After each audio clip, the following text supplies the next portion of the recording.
Hi, I'm Matt Steinmetz with Retool.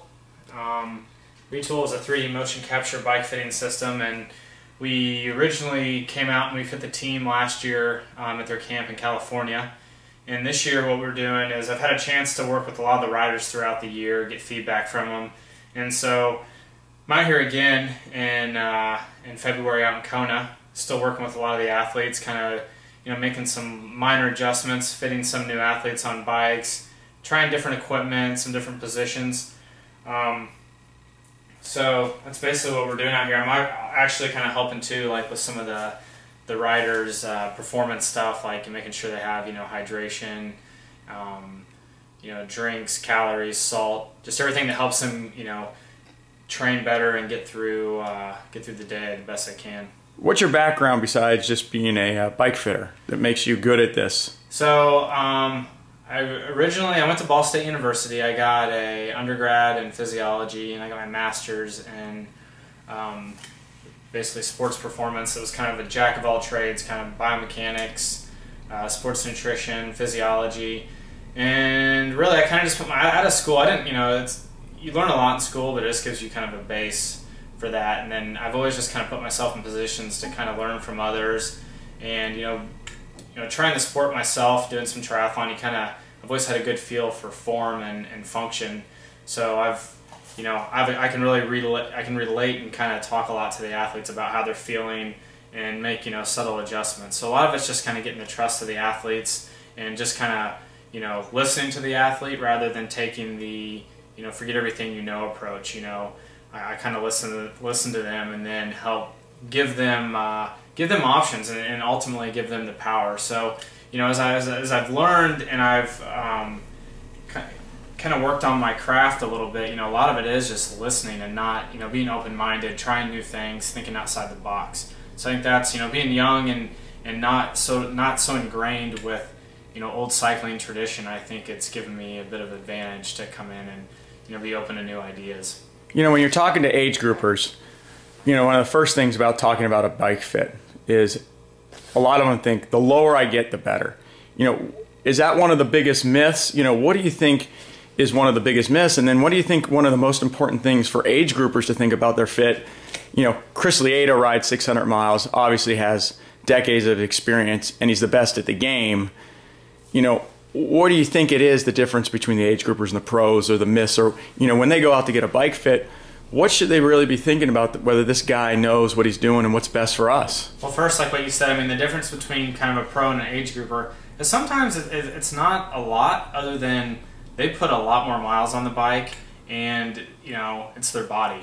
So someone who's in good shape, takes the time to put a lot of miles on the bike, they can ride a position that is what we would call kind of like a pro position. But the first thing to kind of look for is, in the wind tunnel, it very rarely lower is not, usually lower is faster, sort of thing, but it takes about 30 to 40 extra watts to go the same speed as you would be in your aero bars when you can't maintain that position anymore. So, kind of go as low as you can thing is kind of a myth. You need to look at what we do with the Retool system is look at back angle. And so with the back angle, it's one of those things where we're looking at back angle in conjunction with several other parameters of the bike fit. So you want to be supported on the front end without having to use your erectors to support that position, which are the major back your major back muscles.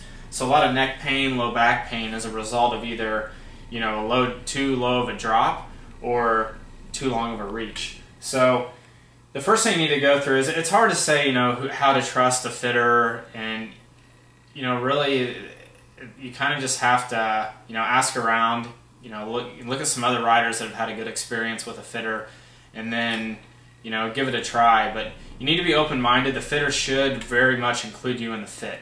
It shouldn't be one of those things where he's buried his head in some computer, or where he's just kind of giving you the eyeball thing and saying, yep, that's where you need to be. A fit's very dynamic, and it needs to be looked at all together.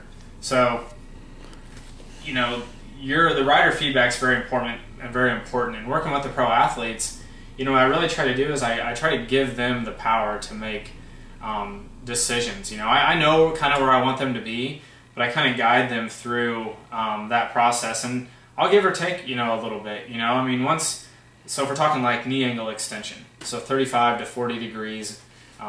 Let's just call some, you know, let's just use 35 to 40 degrees. 35 is right, 36 is right, 37 is right, 38 is right, all the way to 40. So what it is you're working with that athlete to find out what feels best to them. And a lot of times the bike fits are, you know, they're evolving to the point where, you know, things do change over time. And, you know, sometimes for that, you know, 30 seconds that they were pedaling their bike on the trainer, it may feel quite a bit different once they, you know, take it out on the road and they have time to spend a few hours in that position, and it may require some tweaks. With triathlons versus road racing and a bike fitter, do you think that it's important for that bike fitter to have triathlon experience, being the fact that one of the things we talk about is we have to be able to run off the bike? Mm-hmm.